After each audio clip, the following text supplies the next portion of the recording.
السلام عليكم، عاملين ايه؟ اخباركم ايه؟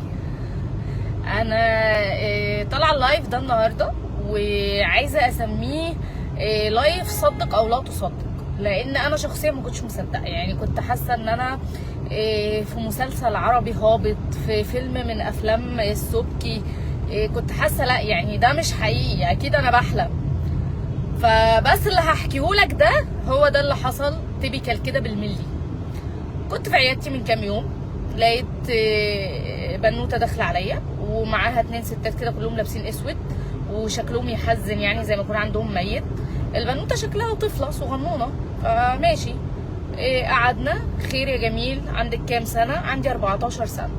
فواحده من الستتين اللي كانوا لابسين اسود راحت جايه نغزاها وقالت لي: لا يا دكتوره، دي عندها 17 سنه، هي بس متلخبطه عشان والدها لسه متوفي من شهرين. طب حبيبتي ربنا يرحمه وبتاع. ايه الشكوى يا جميل؟ انت متجوزه الاول ولا بنت؟ قالت لي انا متجوزه. طيب متجوزه من قد ايه؟ من شهر 7 اللي فات، يعني تقريبا احنا داخلين في 3 شهور. تمام. خير يا سكر، ايه الشكوى؟ فواحده من الستات اللي واقفه معاها بتنغزها للمره الثانيه: قولي لها يا حبيبتي، هو انت مكسوفه من الدكتوره؟ هي جايه تتابع حمل يا دكتور. ماشي يا حبيبتي. طب اخر دوره جات لك امتى؟ معرفش عشان ما كانتش بتجيلي من قبل الفرح. طيب اتفضلي اطلعي على السرير نبص كده على مقاسات العيل ونشوف ايه الدنيا. طب يا حبيبتي انت ما بصيتيش على محدش دكتور تاني بص عليكي قبلي قال لك مثلا بتكملي الشهر يوم كام؟ لا والله يا دكتوره، اصل احنا ما كشفناش، موت باباها ده جه فجاه واحنا ما كشفناش. ماشي. طبعا انا يعني انا مش عبيطه، انا ده مش منظر واحده متجوزه قريب، يعني مش هقول مش متجوزه خالص، مش متجوزه قريب. طيب طلعت على السرير ابص بالسونار، البيبي بسم الله ما شاء الله اللهم بارك 2 كيلو ونص، عيل في نص الشهر الثامن. فسالتها: حبيبتي هو انتم متاكدين من ميعاد الفرح؟ جايز وفاه والدك ملخبطاكي. قالت لي: لا انا متاكده، متجوزه في شهر 7. طيب يا عسل، يمكن 7 السنه اللي فاتت. قالت لي: لا 7 اللي فات ده. طب حبيبتي ده عيل عنده في 8 شهور، يعني اسبوعين وهنقفله الشهر الثامن. وما اتكلمتش كتير، يعني انا قعدت بقى اقول لنفسي ايه بس يا وسام، انت مش ربنا، وي دونت جادج بيبل، نحن دكاتره لا نحكم على البني ادمين، ما تتكلميش معاها كده، انت بتعالجي مريض بس. فقعدت اقول كده لنفسي. فخلاص ماشي، اتفضلي حضرتك تاخدي الفيتامينات دي، وان شاء الله متابعتك كل اسبوعين سوا معايا او مع اي حد تاني. وحضرتك بكريه ان شاء الله، ننتظر ولاده طبيعيه باذن الله والدنيا تمشي تمام. بس شكرا. طلعوا بره، لقيت مامتها داخله. اصلا انا عايزه اتكلم مع الدكتوره لوحدنا، قلت بس جت اللحظه الحاسمه. خير يا مدام؟ قالت لي: بصراحه البنت متجوزه جوازه مش على هوانا، العريس ده جربوع ومش عاجبنا واحنا مش عايزين منه عيال. قلت لها: طب وحضرتك جايه تتكلمي دلوقتي بعد ما بقينا في الشهر الثامن؟ خلاص ده طفل. قالت لي: طب واحنا يا دكتوره لو نزلناه ايه الحل؟ قلت لها: ماما تنزلي ايه، ده عيل 8 شهور، يعني ده في كل الاحوال هينزل عايش. فهل لما ينزل عايش حضرتك هتخنقيه تموتيه بقى لان هو نزل عايش؟ تاني حاجه، انت ممكن تعرضي بنتك لنزيف جامد جدا يموتها فيه، فتبقي خسرتي البت وخسرتي البيبي، وحرام، وده قضاء ربنا. والعريس جربوع، بس هنعمله ايه بقى في منه عيال وخلاص وقفلنا الموضوع. طبعا انا فاهمه الفوله دي لا متجوزه ولا نيله. المهم طلعت بره، الاقي بقى الست واقعه على باب العياده والناس عمالين يسندوها، وواحد من الناس اللي بيسندها بقى الست بقى واقعه على الارض مفرفره فعلا، يعني اللي بيقومها: الحقونا يا جماعه ده ما فيهاش نبض، الست ماتت. طبعا انا ما وقفتش ولا بصيت في ايه، وماليش دعوه. ليه ماليش دعوه بقى؟ عشان ستي الله يرحمها كانت ست محترمه، كانت تقول لي دايما: يا وسام يا بنتي اوعي تبقي الخلف الخرا لاهلك. فانا ما كنتش فاهمه يعني ايه يا ستي الخلف الخرا ده. تقول لي: ما هو دايما يا بنتي الخلف الخرا كده بيجيب لاهله النعله. فالمثل ده جه في دماغي ساعتها، فما تعاطفتش مع الست ببصله بصراحه، لان دي تربيه ايدك، ودي نتاج حصاد اللي انت عملتيه السنين اللي فاتت. بس فروحت، طبعا كنت متضايقه ومنهاره وزعلانه، وجوزي قال لي: انت زعلانه ليه؟ قلت له: حصل كذا كذا مصطفى وانا منهاره جدا. اولا البنت صعبانه عليا، ثانيا امها صعبانه عليا واهلها صعبانين عليا وبتاع، وانا مش عارفه يعني اعمل لهم ايه. وخلص الحوار، نمت وصحيت، وطبعا ما صدقت ان نفسيتي بدات تتحسن. قمت نزلت على النبطشيه. تبدا النبطشيه الجميله اللذيذه بحاله جايه تولد طبيعي. ماشي، اهلا وسهلا. والده قبل كده كام مره يا مدام؟ مره واحده. تمام. دخلنا، البنت خلاص فولي يعني الراس على ايدي خلاص، يلا حبيبتي على كشك الولاده على طول. طبعا ما لحقتش بقى اجيب لها لا تذكره بقى ولا ورق والجو ده، خلاص العيل هينزل. فقلت بعد ما نولدها وتقوم بالسلامه نبقى نجيب الورق. خش يا جميل على كشك الولاده، ولدناها والدنيا تمام وامورها زي الفل. الكلام ده من الساعه 10 الصبح. فين يا عسول الورق بتاعك، قسيمه الجواز والبطايق؟ اصلك انا جيت اولد وجوزي كان في الشغل فهو ما يعرفش، فانا اتصلت على امي هتروح له وهو يجيب الورق ويجي. ماشي يا سكر. فضلنا بقى على الوضع ده لحد الساعه 5 المغرب، الورق ما جاش.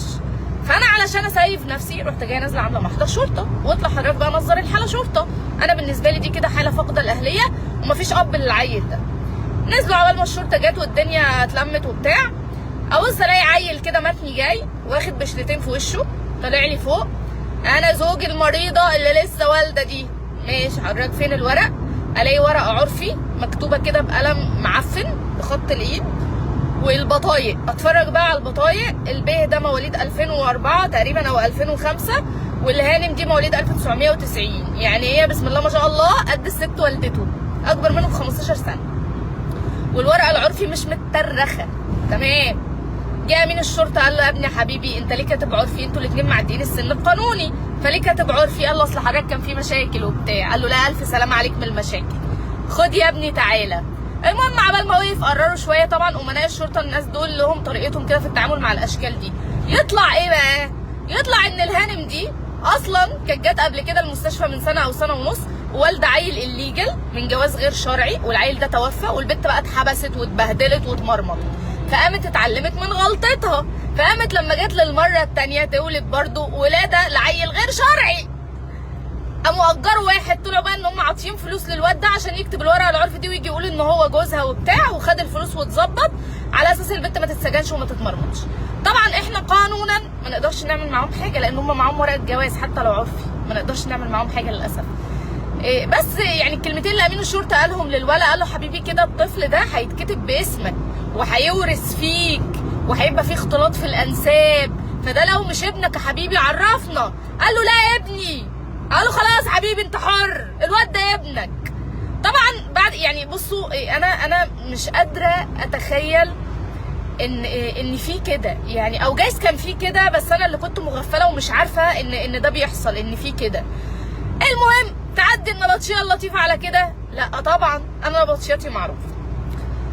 يا دوبك بنقفله النبطشيه بالليل الاقي لك داخل عليا ظابط وحبه عساكر وواحده معاهم متكلبشه وشكلها حامل. صعبت عليا، انتوا ليه مكلبشين ست حامل؟ المهم خير يا حضره الامين، قال لك والله احنا جايين نكشف على الست الحامل دي عشان هي بتقول ان فيها طلق وفي الغالب في ولاده، فحضرتك اكشف لنا عليها عشان لو هتولد هنحتاجوا بقى ايه نجيبوا موافقه كده بتاع، علشان ايه هيقعد معاها ظابط حراسه بتاع عسكري حراسه علشان هي مسجونه.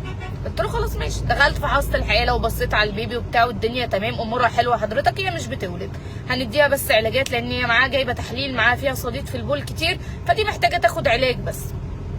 تمام. فانا الفضول بقى اكل في عظم رجلي من تحت، عايزه اعرف هي مسجونه ليه؟ الست شكلها كيوت وحامل وغلبانه، مسجونه ليه؟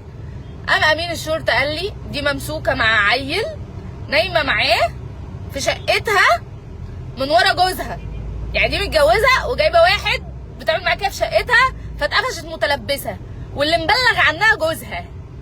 قال له طب وجوزها عرف منين العيل ده معاها؟ قال لك اصل العيل ده كان بيتردد عليهم كتير في البيت وهم ما يعرفوش، فقاموا الجيران حسوا ان في حاجه غلط، فساعه ما الواد ده طلع لها الشقه وجوزها في الشغل قاموا بلغوا جوزها، قام جوزها بلغ الشرطه، قام جم ايه مسكوها متلبس، فقامت خدت 2 حبس، قضت منهم 6 شهور. طبعا جوزها لا راضي يجي يستلمها ولا عايز يعترف ان العيل ده ابنه اصلا ومش عارف ده ابن مين.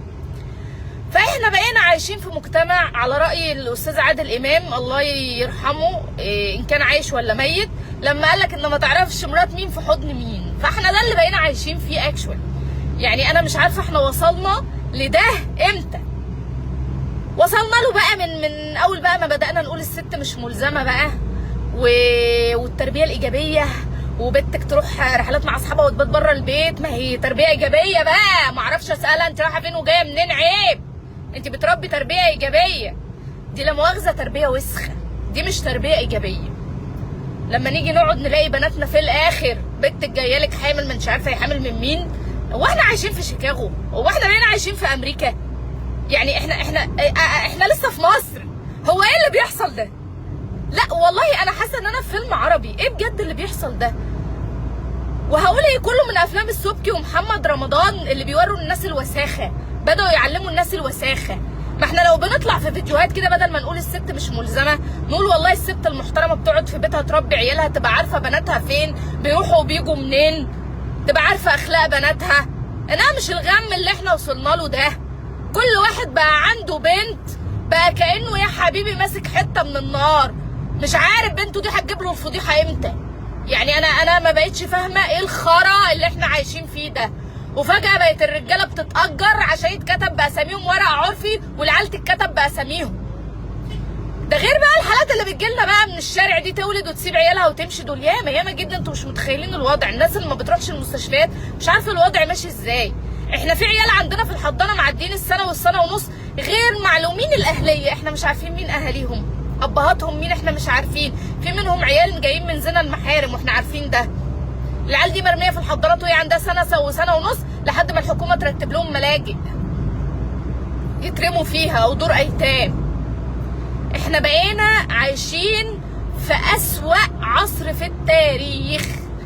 يعني احنا بقينا عايشين في زمن إيه الله اعلم، كل واحد يروح يعمل لنفسه ولعياله دي ان ايه. والله يا جماعه يعني هي هتمشي كده بقى، كل واحد يروح يعمل دي ان ايه لنفسه ولعياله عشان يطمن ان دول عياله والدنيا تمشي سليمه.